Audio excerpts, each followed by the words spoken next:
More evidence this morning that story that Florida Senator Marco Rubio has long told about his family coming to America is contradicted by facts. Documents uncovered by the St. Petersburg Times shows that Rubio's parents applied to come to America using immigrant visas to stay in the U.S. permanently. Rubio has long insisted they plan to return to Cuba. Peter Walston has an update on the implications for Marco Rubio's political career in this morning's Washington Post. Peter, good morning. Good morning. You know, in your piece today, you quote the senator at a GOP campaign event, and we're going to put it up on the screen. My mother, nothing against immigrants, but my parents are exiles.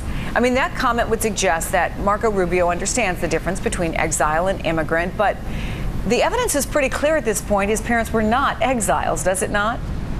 It would seem that way. I mean, they came in 1956, as we learned in the Washington Post last week. Now the St. Pete Times had this great story showing that despite Senator Rubio's argument that they always intended to return, his parents actually had told the government, the U.S. government, that they wanted to stay permanently. So the question, I guess, is can he call himself the son of exiles when his parents arrived here in a very conventional, with a very conventional, for a conventional reason, as millions of immigrants have done for decades since, which is for a job, for economic reasons. Yeah, and he defended himself by saying that his family planned to move back to Cuba, writing just last week, and this is a quote, "My mother took my older siblings to Cuba with the intention of moving back.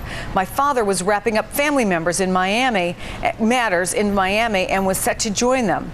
But in 2009, he said that trip was to take care of a sick grandfather." Take a listen. Back with my sister and my brother to take care of her father in 1960, and my dad stayed behind working. How does he explain what seemed to be just point after point after point contradicting him?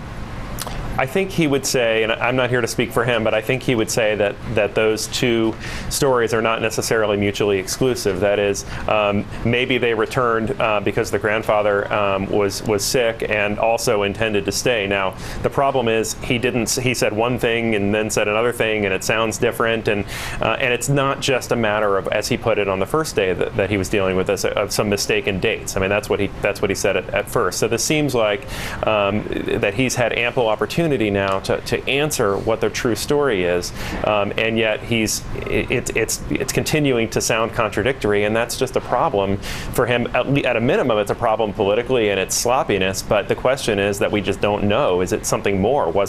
Is this a case of a politician wanting to embellish his story? Because frankly, being in exile is a lot sexier than the typical immigrant story if you're running for office in Miami, which is a huge and powerful exile community. And to his future, it speaks to whether or not he might be somebody who would be recruited on the Republican ticket, because he certainly has been talked about.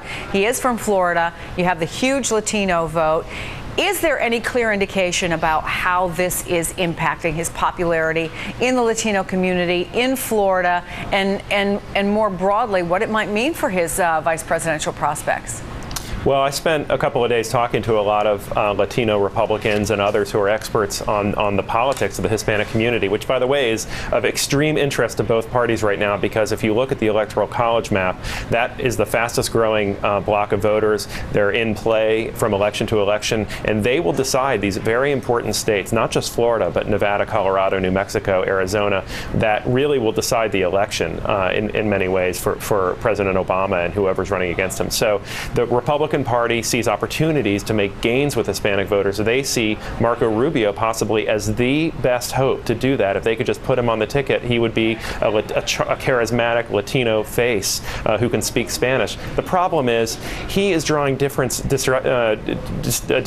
now between the exile story and the immigrant story. And all of those voters out in those western states, the vast majority of them, they're not Cubans. They're Mexican Americans. They're from other places. And their relatives, their friends are more traditional immigrants. If they feel like this Cuban American son of exiles, as he says, somehow is elevating that story above the conventional immigrant story, that creates a lot of tension there. And keep in mind also that there's an existing tension because Cubans have a special immigration status. They can, if they make it to this country, it's an almost instant legal status that they get. No other group gets that, and that's why being in exile is so important. important because you're fleeing a political situation as opposed to just seeking a better life for you and your family. But it now seems that Senator Rubio's parents were actually just seeking a better life for their family. It's a fascinating story. People can see it in the Washington Post. Washington Post, Peter Walston, thank you. You're welcome. America may have its political and economic troubles, but people from around the globe continue, of course, to move here. The latest census data shows that Asian Americans are now the fastest growing racial group in the country.